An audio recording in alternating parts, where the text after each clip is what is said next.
নির্বাচনটাই কেমন হচ্ছে? সবচেয়ে ভালো ঐতিহাসিক নির্বাচন যেমনটা বলা হয়ে থাকে, সরকারের পক্ষ থেকে বলছে। এটা গোয়ালা দুধ গোয়ালা কখনো খারাপ বলে না। আর ইউনূস সাহেব তো তার এই মেয়াদের মধ্যে যে কয় মাস থাকলেন, এই যে আটার ফেইলিয়ার। এখন নির্বাচনটা যদি কোনো রকমে করে দিতে পারে তাহলে ওনাকে পাস মার্ক দিয়ে আমরা মানসম্মানে পাস করাই দিতে পারি। আটার ফেইলিওর কেন বলছেন? ওনার কোন কাজটাতে সার্থকতা আছে বলেন না? কোন কাজটায় সার্থকতা নেই? ওনার কোনোটাতেই তো নাই। এই এখন যদি আপনি এই ওনার যে কয়েক মাস গেল বছর পেরিয়ে, সেটাতে অর্থনীতির কী হাল নাই, কিছুই হয় নাই, বিনিয়োগ নাই, তারপরে আইন শৃঙ্খলা পরিস্থিতি কিছু নাই। তিনি তার সেই 3 জিরোজ পলিসি করতে যাইয়া সেগুলো তো বাইরে বলে ইন্টারন্যাশনালি খাওয়ান, কিন্তু এখানে তিনি নিজে যে জিরো হয়ে যাচ্ছেন, কিছু ইমেজ করতে পারেন নাই, সেটা তো আর খোঁজ রাখেন নাই। তার সরকারের অটো পাসের কোনো সুযোগ আছে? তার সরকার অটো পাস করবে বললাম না? নির্বাচনটা সসম্মানে করে দিতে পারলে that will B a safe exit for him, না পারলে? এবং safe exit for us also. কারণ আমরা তো একটা বেকায়দায় আছি।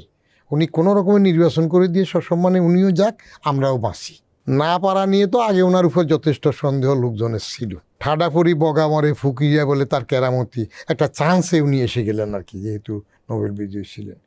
তো এসে উনি যেটুক ভালো করবেন, আমি তো প্রথম দিকে বলছিলাম টেলিভিশনে ওনাকে কমপক্ষে 5 বছর সময় দেওয়া হোক। সেই আমি শেষের দিকে ওনার মেয়াদের কিছুদিন যাওয়ার পরে, কয়েক মাস যাওয়ার পরে বললাম যে আর তো দরকার নাই, এবার অবস্থা হয়ে গেছে ভিক্ষার দরকার নাই, কুত্তা সামলা, মানসম্মানে চলে যাক। উনি তো জেনারেশনটা নষ্ট করে দিয়েছেন, শক্তভাবে জেনারেশনটাকে হাল ধরার কিছু করেন নাই। উনি আকবরের বৈরামঘা হইতে গিয়েছেন।